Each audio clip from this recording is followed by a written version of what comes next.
Hey everyone, it's Curtis Mack at Jefferson Township High School, and I'm here for the public forum regarding the budget crisis that Jefferson Township faces. The formula of S2 plus the Highlands Act have negatively impacted the state funding that Jefferson Township has received over the last 7 years. Residents have been left with higher property taxes and yet less school funding. Staff members have been removed, substitutes reduced, paraprofessionals removed, special services. There are potential cuts to sports programs that may happen. There's a lot of things that people are worried about, especially with the education that's being delivered in a classroom with 35 to 37 students, regardless if it's elementary or high school. That's a lot of students for one teacher. So today, we're at Jefferson Township High School along with several community members gathered in the cafeteria to hear from local officials, administrators, teachers, alumni, taxpayers, and students on how they feel the Highlands Act and the S2 formula have directly affected the Jefferson Township School District financially and poses a threat to the education that could potentially be delivered for future generations. Let's listen in as the mayor of Jefferson Township, Eric Will Susan, weighs in on the topic. I don't have to explain why we're here tonight. It's clear. We are beyond crisis mode. We've all been hearing about the cuts for many years, 7, 8 years now. When I first became mayor in 2019, I remember being here in this cafeteria with Dean and many others who started a letter writing campaign because it was the beginning of the cuts. We were just starting to see what the impact might be.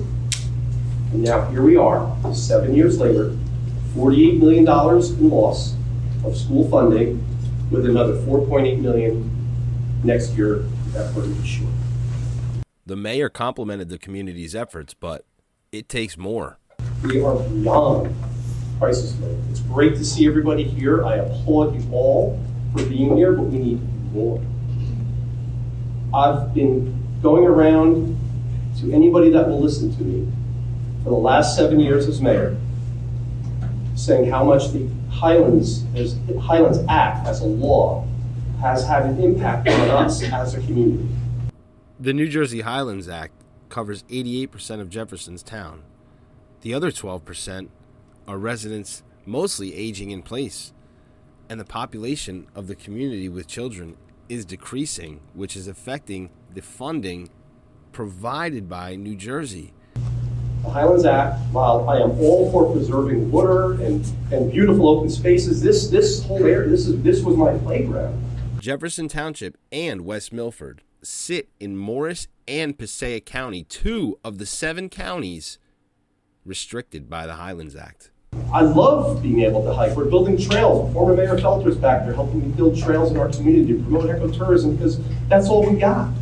We have no more ratables. We can't build anything, which is great if you love open space. It's bad if you want to save money on your taxes because I got nothing to offset it with. Jefferson Township has closed 3 elementary schools so far and plans to sell their Board of Education office to offset costs. We need the revenue. I hate to say it, but we need the revenue. And this is an exact reason why we're here. We're losing money as a result of the Highlands Act, a direct result of the Highlands Act. In 2004, think about what we were doing as a school district.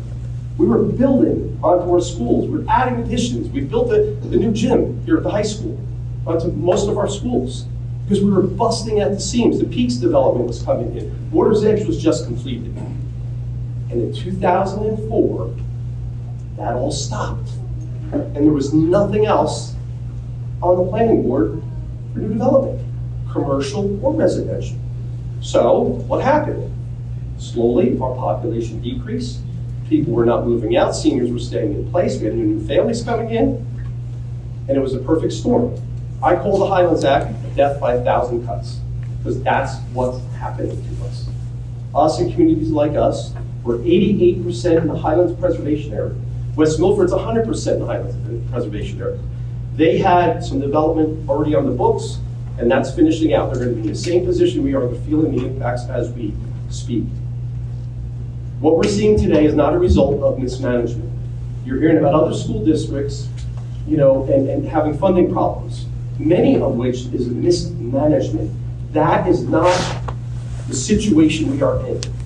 I've worked with these people. I've met with these people. I've known Jean since she was the assistant principal. back in the middle school. They've done everything they can to try to save our schools in some way, shape, or form. And it's not our fault. And Trenton needs to realize that. I thank Senator Luco's chief of staff for being here. I spoke with him over the weekend and relayed exactly that. The governor's office realizes that S2 school funding, there are problems, major problems, all over the state, and it doesn't jive, it's not compatible with the Highlands. We get no credit for being in the Highlands Preservation Area, and that has to change. Now, whether Trenton has the appetite to do it, I don't know, but that's where you come in. You have to, it's not enough to sit at home on a keyboard and blast out on social media posts. You have to pound these different, the governor's office, the different committees, but they need to hear our voices. They are the decision makers in Trenton. The new governor, who just sworn in today, needs to hear from you. Okay? I'm trying to do my part. I will advocate for my community 1,000 times over, and that's what I've been doing. So we all need to get, I've said the word, but there's children in here, ticked off. And if you're not ticked off, you need to get ticked off, and you need to get your neighbors ticked off. And we need to have our voices heard, because this will not stop. It will only get worse, right? So the future of our community is at stake. And if you think, well, I don't have kids in the school system, I'm a senior, doesn't matter to me. Baloney. When people want to come to Jefferson, they want to buy a house in Jefferson, what is the first thing, any community, what's the first thing they look at? What are the schools like? It's a selling point for your home. So when the schools start to be great, people aren't going to come. Your house is not going to be worth what it was at one time. So it's having a direct impact, regardless if you have children in schools, you almost have children in schools, or you don't, like myself, right? You need to get involved. So this is going to impact our community in so many ways. You know, what Gene's been talking about and the cuts that could possibly come, I can't imagine, and it may be reality. So I thank you all for being here tonight. Please, please, please, you know, it's not enough just to sit on the sidelines. We got to get involved, and I mean all of us. We need your help. A local councilwoman from Jefferson Township explains her experience in Trenton, New Jersey. I listed everything that is going to be cut, and they were kind of just staring at me. And then the best is, most of them down there don't understand about 88% in the Highlands. Just like the mayor said, we can't build anymore. That was the nighttime deal. That was always the joke, and my husband and I still joke about it. We all woke up one day and the Highlands Act was there, and we all said, what is this, and how is it gonna affect us? Well, it's beating us right now, really bad. As a graduate myself, my 4 kids are graduates. What really got to me, and some of you may know me as Missy Habauer, because I love sports, I love softball, I love basketball. My plaque is down that hallway, and every time I come here, my husband makes fun of me because there I'm like, there I am, there I am, there I am. Oh, my sister's there, there's my sister. So for me, the sports aspect of this and the special education aspect of this is really non-negotiable. I mean, if you knew me back in high school and somebody told you that I was going to be up here and be on council, they'd be like, Missy, I don't know what. She doesn't talk that much, doesn't say anything. But because I played sports and because I was with the sportsmanship with the girls and the camaraderie with my teammates, I mean, there's times I can still see Michelle right here that I played ball with forever. There's just a friendship that you have that you will never, ever lose, ever. So these things are special, and I know all the parents that have your gear on, you have gear on because you participate and help and encourage your kids. So I'm not going to let any of this go. Like the mayor said, we met with Dunn. She's going to tell me where I need to be, when I need to be there to testify for the legislator and anybody else I need to talk to, because this cannot happen in Jefferson, and especially as now with town council, like the mayor said, this is affecting the town, not just the school. This is a town problem, so you have our support down at town council 100%. Whatever we need to do, we're going to be there for you guys. and for the town itself. I'm just not gonna take no for an answer as J-Town strong, like we always do. Like, we're not taking it as parents. This is not gonna happen to our kids. As a parent with a child that special needs and only just got done at school 21 in June, $775,000 is being cut from our special education. Well, how are we gonna meet our kids' IEPs? How's that gonna happen? These cuts just are just not feasible, and we need to, as the mayor said, band together. We have great resources. Senator Bucco is behind us 100%, and we have the 2 assemblywomen that are just gonna kill it for us, and everybody is on board. So we need everybody to come up with a phrase. We need posters made because we are gonna be going down to Trenton and making a ruckus. That's it. That's what we're gonna do. So thank you, everybody. This is not just an education problem or a town problem. The Highlands Act and the S2 formula do not work well together without compensation for land stewardship, especially in the education world. According to recent interviews on WRNJ's Local Impact with Joyce Esty, local officials said there's about $1.1 billion unspent of corporate tax dollars that are directly related with practices such as land stewardship and other things that come along with preserving the land. Not just preserving the land, but ensuring that those that preserve the land continue their way of life without a loss in quality of life. Who would have thought formulas to preserve land and distribute funds would have a negative impact on those that preserve the land and affect future generations? The Highlands Act combined with the S2 formula seems like a one-way relationship. The Highlands region is getting choked off by economic development.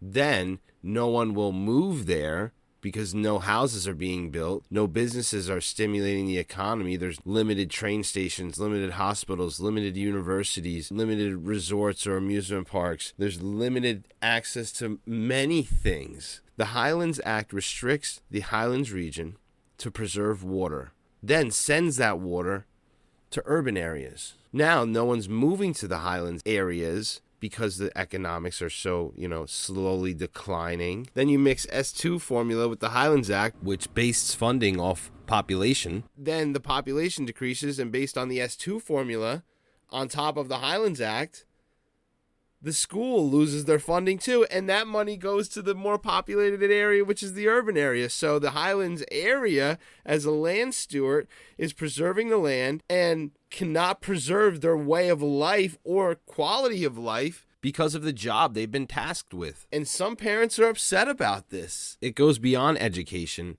Beyond the emotional impact, the potential cuts raise serious logistical concerns. If courtesy busing is eliminated, I may be forced to leave my job simply to get my child to school. I currently work at the high school and she attends before care locally. Would she be expected to walk from daycare across Berkshire Valley Road and Up Ridge Road during morning rush hour just because it technically falls within the mile limit? Since entering kindergarten, my daughter has had wonderful teachers who do their very best with what they have. However, I know she is not receiving the same level of services as students in other districts across the state. For example, as a librarian, I'm going to talk about the library program, I might be biased, but research consistently shows that schools with certified librarians see higher test scores and increased student engagement in reading. Due to budget cuts, there are no longer certified school librarians in our elementary buildings. There is no one who has been trained to curate collections, guide students to books they love, or deliver the rich STEM lessons that were once offered. I'm also incredibly grateful for our school social workers and guidance counselors who provide essential social emotional lessons on conflict resolution, kindness, and emotional well-being, services our children desperately need. But these supports are also stretched thin. And if after-school clubs and programs are eliminated, my daughter will lose access to the interest-based opportunities that help students discover who they are and what they love. In addition, the current pay-to-play structure has discouraged students from participating in clubs and sports, even those who are deeply interested.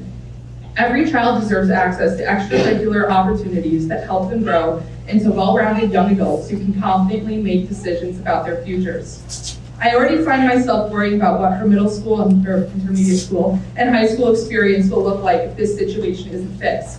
And while I hate to admit it, I have even begun considering whether I can continue sending her to school in this district.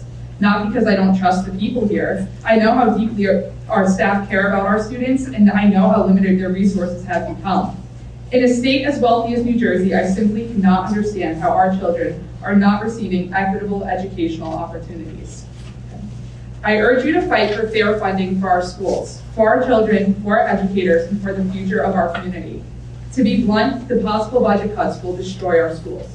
Thank you. Jefferson Township consists of Lake Hopatcong, Oak Ridge, parts of Newfoundland, Wharton, and it's unique because parts of Oak Ridge sit in two counties, Morris and Passaic, and this land is preserved for drinking water. Now, the Board of Education is faced with the difficult task of making potential cuts to staff and sports programs. Athletics are not separate from education. They are a part of it. They teach discipline, resilience, teamwork, leadership, and accountability. For many students, sports are what keeps them engaged, motivated, and connected to school. Our gyms and fields are full every night with youth and rec teams and volunteer parents and coaches. That speaks to how deeply athletics are woven into the culture of Jefferson. Programs that support academics, athletics, and well-rounded development are not extras for families like ours. They are pathways to opportunity. And that is not a pipe dream, and I know this from experience. My husband and I both received and earned college scholarships tied to our passions. Those opportunities help our blue-collar parents afford to send us to college. That education, both academic and extracurricular, paved the way for a life we lead today, a life for which we are both proud and still deeply grateful to our parents and to the schools that invested in us early. When funding formulas like S2 fail to reflect the true needs of our community, the consequences extend far beyond the classroom. Cutting sports, health supports, enrichment programs, etc. does not save education, it only weakens it. Investing in education means investing in the whole child. Anything less limits potential and undermines the very purpose of education.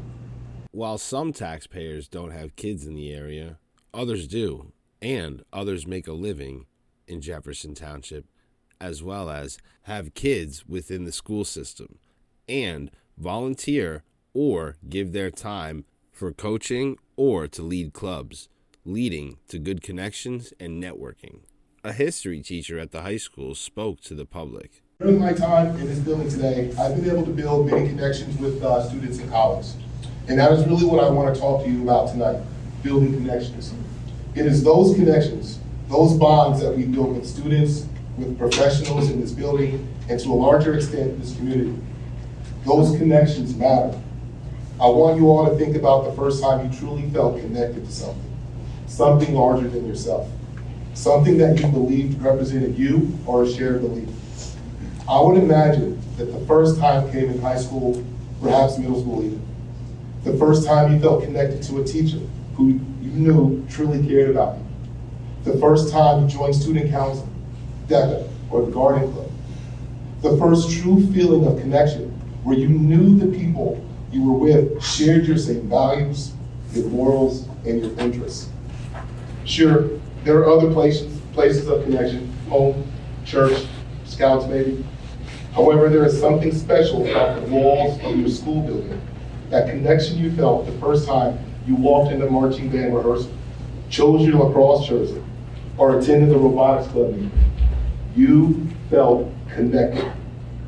It might have been the first time you truly felt like you belonged, you felt alive, and you felt like you. Those connections eventually made you who you are today. I know because you are sitting here right now, listening to the voices in this room. You are connected to this community. So much so that you decided to run for office, or become an educator, or become an assemblyman or woman. To be a vessel of change in a town, in a community that you feel connected to. You were taught at a young age that when you are connected to something bigger than yourself, you must act to protect it at all costs. That is what we are at risk of losing. Our students deserve to feel the same connections we all did at their age. To connect to something they believe in, something they will wake up for at 5 o'clock in the morning, as my flag football athletes did today. We build community through connections. We build strength through those connections. We build trust, honesty, hard work, and empathy through those connections. We build critical thinking, resilience, and perseverance through those connections. Who would you be without those connections in your life? The teacher who stayed after school as the advisor of your favorite club. The one who fostered your love of writing, or teaching, or business, or community service. The coach who taught you to get up after failures on the court or on the field. That you can and you will succeed. Who would you be? Ask yourselves, can we afford to lose those connections for our children? This is what is at stake. We simply cannot afford to lose those opportunities for the students in this district to connect. It is too important. There has to be another way. There is another way. My faith will not allow me to give up on the idea that this is the only way. And you know what? Neither are yours. That's why you're here. I want to read a note from a student I received a few years ago. They've already graduated. Thank you for helping me express my passion for helping others who are in need.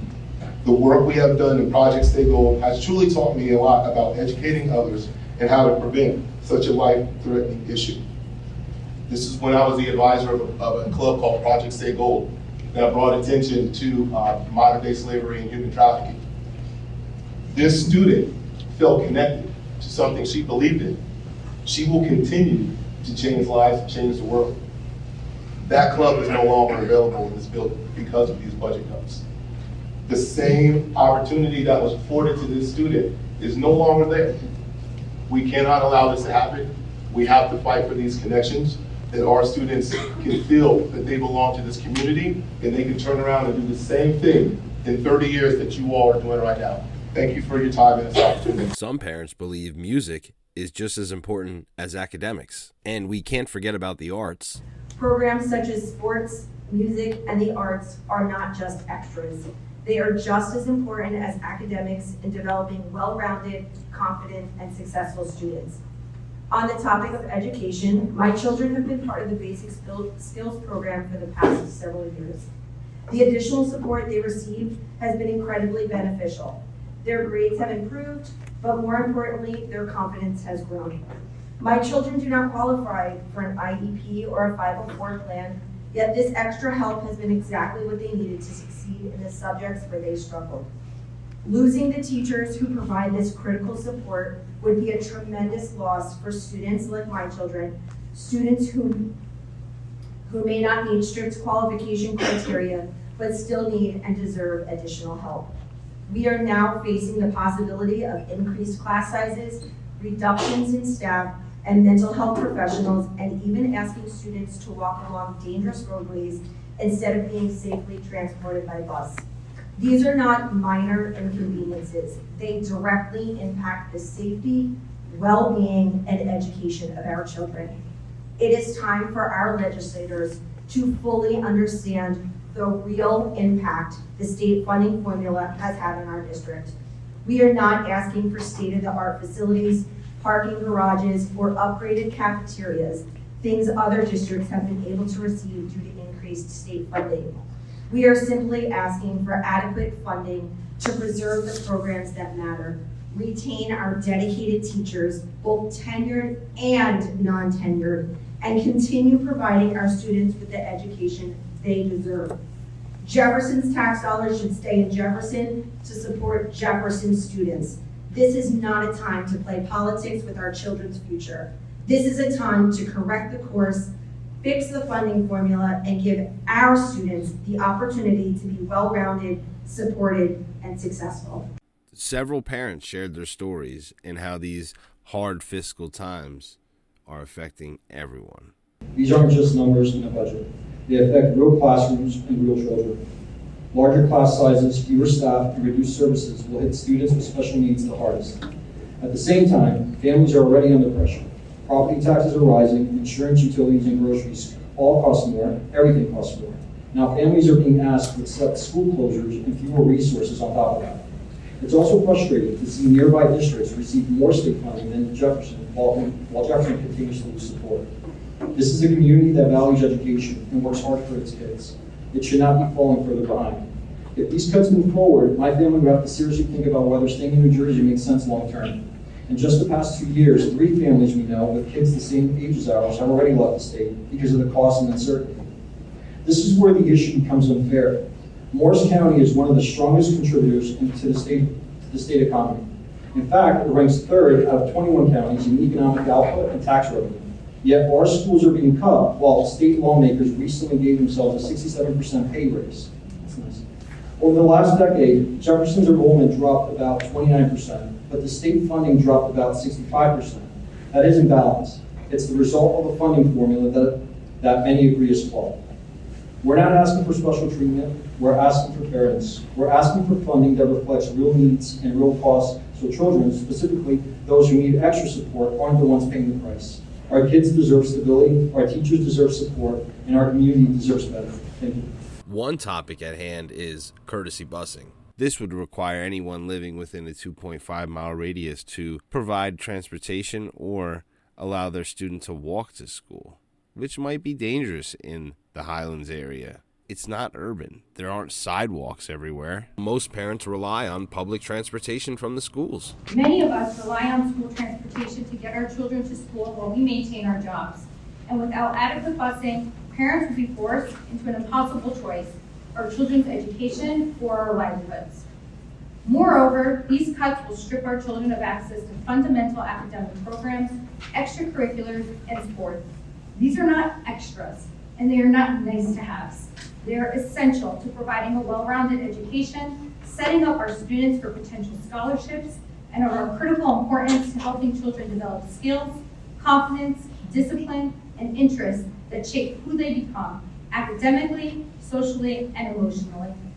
These programs should not be a privilege, but a guarantee, particularly in a state that prides itself on having one of the best education systems in the nation. An additional implication of these budget constraints are larger class sizes and fewer resources, which will have catastrophic consequences. For many students, including one of my own children, individualized support is not optional. It is essential for growth, success, and safety. Lack of special education resources will deprive students of the necessary support for them to prosper and thrive, and I refuse to accept that as something that is simply optional. The implications of these lack of resources will further be compounded by overcrowded classrooms, making it harder for teachers to teach and for children to learn. Overcrowded classrooms are not just a barrier for learning, but they pose concerns about safety and the ability to maintain a safe learning environment. It is unreasonable to expect one teacher to be responsible for every action taking place in the classroom and to be equally invested in the physical, emotional, and mental well-being of such a large number of students. Which brings me to my next point. This ongoing instability will continue to drive talented educators away. We have seen many staff members depart and lost many to the school closures that have already taken place. And I would expect it to become difficult to retain the exceptional educators we have should these circumstances continue. We absolutely cannot expect excellence in our schools if we do not fund and support the professionals who make them strong in the first place. In the same vein, how can we expect enrollment to increase when our school system is crumbling? Families are not attracted to locating to a town where the school system is quite literally deteriorating year over year. It bears pointing out that we are already paying some of the highest property taxes in the country, which has often been justified by our school system. These tax dollars should ensure an education system that is fit for purpose and delivers on the promise of meeting the high standards other districts have been able to maintain with adequate funding. Right now, that promise is being broken. Our education system must prioritize supporting the learning, safety, and opportunity for every child in our community. And I implore all of us to advocate fiercely for a fair funding formula, one that reflects our contributions, protects our children, and invests in the future of our communities. Longtime resident Scott Reed has had students graduate from Jefferson Township and has current students in the district. He's concerned with the changes. Mr. Reed coaches and teaches within Jefferson Township and recently switched buildings due to the reconfiguration. As a child, I attended White Rock School, Jefferson Township Middle School, and high school. My wife Kim has lived here her entire life. We've raised 5 children here. 4 of them have gone through the Cozy White Rock Middle School, high school, and graduated as Falcons. My youngest is currently in 6th grade and has been fortunate to be in the grade that has just narrowly escaped all the detrimental logistical changes over the past few years that have negatively impacted our children. Changes that have occurred obviously as a result of our state aid cuts. I'm the boys lacrosse coach, and as the coach here, we are wildly successful. And we are successful without a lot of what other places have. But we're successful because of the character of the kids that I get to coach. And we really live by two rules in our program. The first one is that everything is we over me. That is rule number one. And the second one is that there is no excuse. There's just always a way for us to get better, to solve a problem, to win. That's what we do. We are in that position. And as I'm sitting there, I just really think that if I'm going to tell these kids, these 15, 16, 17, and 18-year-old kids, that those are the two most important things, then I better do it. And we better do it. Because we can all sit here and come up with a lot of reasons that things are the way they are. But if coming up with those reasons stops us from fighting to change it, we're making a big mistake. It's easy for a player to leave a game and say, oh, they were more athletic, they're more skilled, the weather was bad, the officiating was bad, oh, I wasn't feeling good. You can go through a whole list of things if you want to make excuses. And every one of those excuses does the same thing. It stops you from getting better. It stops you from believing that you're in control, and it stops you from doing something to change your situation. We need to change it. That's what we need to do. You being here tonight is great. This town has a lot more people in it than the ones that are in this room. And we need to get them involved. And we cannot make an excuse. We just need to find what the problems are, and we need to get after them. That's what we have to do. And when someone asks you to write a letter, write a letter. Someone asks you to go show up at something, show up at it. Someone asks you to make a sign, make a sign. Contact a congressman, contact a congressman. There's no excuse. We all have the time to do what's most important for our kids, and we all have the time to show those kids that we teach these lessons to, that we're going to do the same things that we preach to them. That's what we're going to do. This town is great. It is great. Part of the reason we're in the situation we're in, nobody leaves. Right? Like, nobody leaves. There's a great line. The only way you leave Jefferson is feet first down Birch Valley. Right? Like, nobody leaves. And it's great. But there are so many people who have fought for us before we got to this point. Like, we need to honor that. We need to make it great for these young kids that are coming through.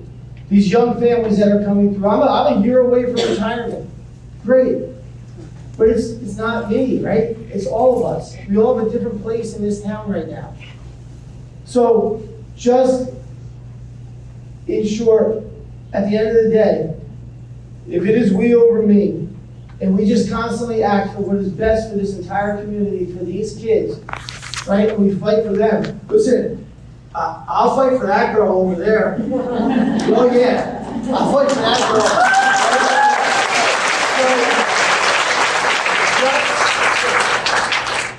Put everybody else before ourselves, and whatever they need us to do, just do it. Because these kids are worth it, and this town is worth it. Testimonies from administrators, teachers, and coaches meant a lot, but students had something to say as well. We could lose all sports, half of our high school's extracurriculars, elective classes, and courtesy busing for students who live within 2.5 miles of the school. An elementary class size could increase by 50%. As a student, that is terrifying. School isn't just about sitting in classrooms and taking a test. For many of us, it's sport teams, clubs, music, art, and electives. They are what make us feel like we belong here. We are not asking for luxuries. We are asking for fairness, opportunity, and the ability to learn in an environment that supports us instead of stripping us down year after year. So that is why I'm here, to speak up, to protect our schools, our opportunities, and our futures. Thank you. 88 municipalities are affected by the Highlands Act in New Jersey, but very few are affected negatively by the S2 formula. Jefferson Township is one of those towns. A local resident goes on to say how often it affects everyone. Daily, how the school funding formula affects our students. For several years, the district has continued to lose millions of dollars in state funding, and we've talked about it as a district. We've talked about it at our meetings. The number $45 million is sort of mind-boggling, because it's not as if we're not paying taxes. It's not as if they're not doing what we need to do to take care of our kids. It's hard to keep up with the students' needs with these types of losses. As a teacher, I've seen and mentored many colleagues who are not in the district anymore because the positions were eliminated. In fact, my position was eliminated last year as well, or changed. As staff members, we stretch to do the best for our students, but the budget issues are often felt. Whether it's that the copy isn't working, whether there's not enough materials, whether we're running out of paper at the end of the year, all kinds of things that you may not see and the kids may not feel, we feel. And we go and try to support on the other side of it. We'll go to the dollar store and try to find things for the kids that they need. We'll run out to the stores, we'll be ordering on Amazon. We'll be doing the things that they need because they are so important to all of us. The impact is not only on the teachers, but it's on the children as well. The projected increase in class size will be detrimental to our students, our young learners especially. Studies show that large class sizes, especially in the primary grades, have a negative effect on our students.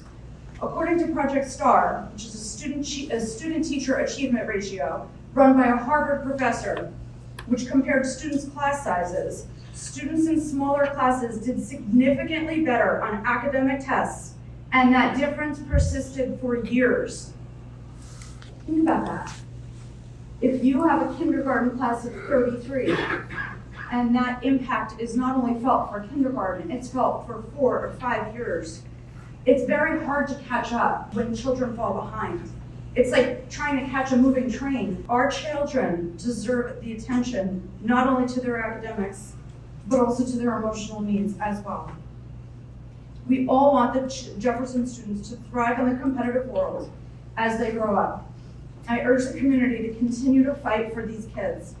Fair funding not only supports the kids, it supports the staff, but it supports all of you in the community as well. Strong schools support families. And families weren't the only ones in attendance. Taxpayers, administrators, local officials, all have concerns with the direction that the S2 formula is taking Jefferson Township School District. A graduate from 2006 speaks on the subject. I had the privilege of attending the school before S2 funding formulas took effect, and when student enrollment reached its peak. My husband and I were here when the school was being expanded, the things over there called the Freedom. It seems so different now. Because of this school, I've been able to succeed in a fulfilling career. I have my own doctorate and know what it means to have a strong work ethic. Things like your STEM programs, after-school clubs, support services, athletics, and other programs like DECA helped shape me into the person that I am today. As another speaker mentioned, it was the connection I made with some exceptional high school teachers that changed the complete trajectory of my life. At my daughter's preschool graduation, I came to find out that my town of West Milford was facing the same problems as Jefferson. We were also facing extensive budget cuts and ultimately had to close one of our elementary schools. This did not solve our problem. It simply closed the gap, marginally. Stabilization aid by closing and redistricting students did not fix the bigger issue. Trimming down personnel, cutting administration did not fix the bigger issue. Forming an education foundation and helping with enrichment is also not going to fix the bigger issue when the loss is greater than $45 million. Getting to the root of the problem in these unique towns and making our needs known is what has to be done.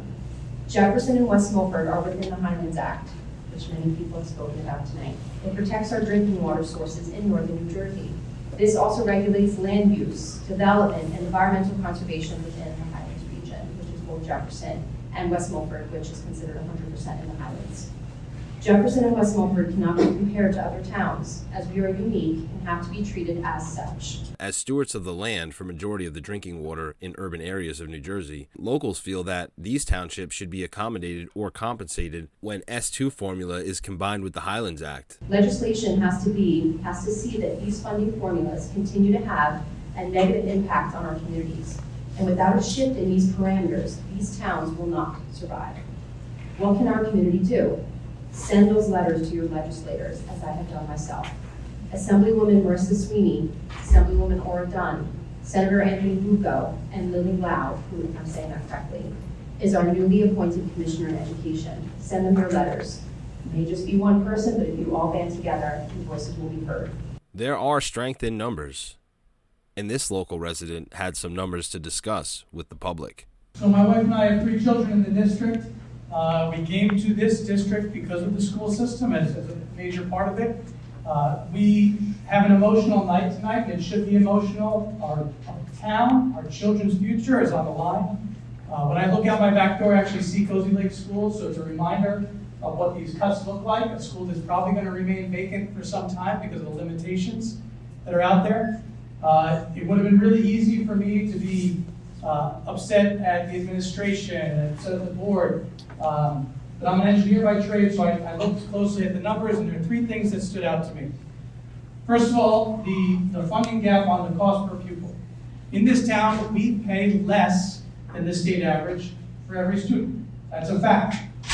The second fact is that our property tax burden is about 40% higher than the average in the state, so we're paying more. And then the tax effort, how much as a percentage of our actual income in the town goes to the schools. And the reality is, when you compare to our urban counterparts, we are almost double. So if all that added up correctly, if we were really a wealthy town, we wouldn't be standing here tonight. We pay more as a percentage of our income, we have higher property taxes, and it costs us less per student.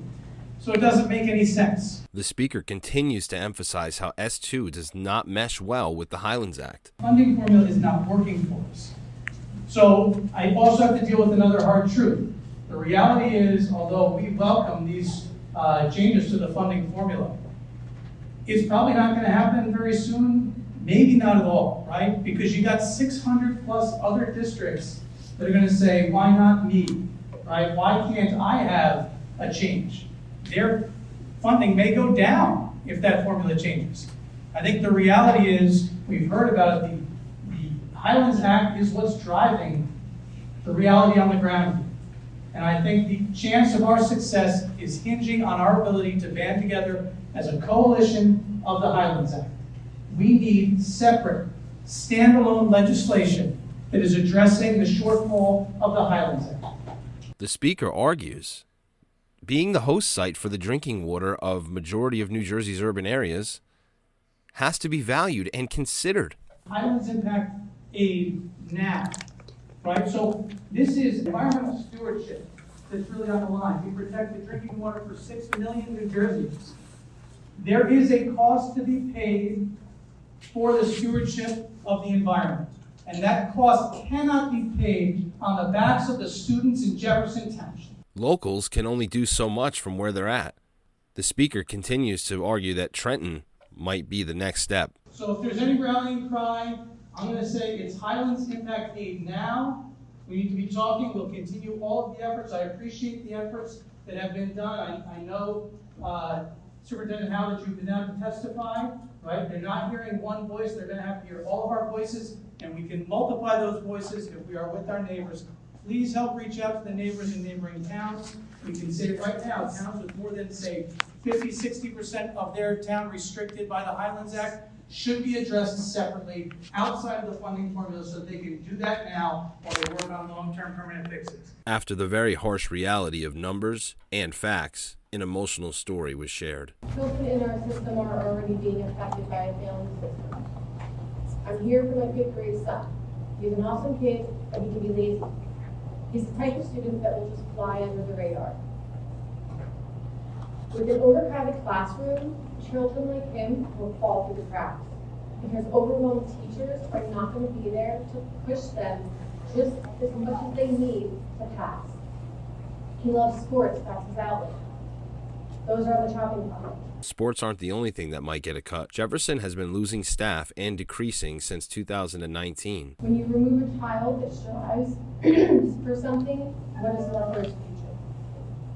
My fourth grader, the reason I'm standing here today. A few weeks ago, he overheard me talking about budget cuts related to his program's Gateway and Dance. When he asked me what I meant, I had to tell him the truth. I watched as his expression didn't just change, it disintegrated. The light in his eyes, the smile on his face just disappeared. His chin decided to start trembling and he just started crying. And he asked why the things that he's good at. He's not great at sports, but he loves his academics. So I made that parent decision, and I promised him that I would not let it happen to him. I promised him that I would fight with him. I will not accept an education stripped to the bare bone while students in other districts get better opportunities simply because they're funded differently. Then there's my 4-year-old in pre-K. He's at the age where everything is a question and every day is a discovery. What is going to be left for him to discover? If cuts continue in Jefferson Township, the path for success will narrow for students. We will never know what his potential was. We are closing the doors to him being a musician, an athlete, an innovator, whatever he has inside of him. We are stripping away opportunities. New Jersey loves to boast that we have the best public education system in the nation. But these rankings are built on the very programs we're removing. You cannot claim the best while dismantling the foundation of our children's success. The concerned parent made a last-ditch effort to ask congressmen, local officials, and assembly people for their help. We need the state to act now, not after an entire generation gets left out while the adults figure it out. I believe all students in New Jersey public school systems should be given fair and equal education, including in sports, clubs, band, gateway, and programs that allow them to thrive individually. So I ask that you please help us fight for their future, which is our future. Thank you. Coverage of the Jefferson Township Public Forum on January 20th, 2026 has been brought to you by Mr. Mac Educational Content for Kids. Check out YouTube, TikTok, and Instagram for tips from Mr. Mac. Also, check out curtismac.com for news, information, entertainment, and educational content for kids. This is Curtis Mac, CM Productions. You're listening to podcasts with Curtis Mac. You can listen on iTunes, Google Play, or the TuneIn app.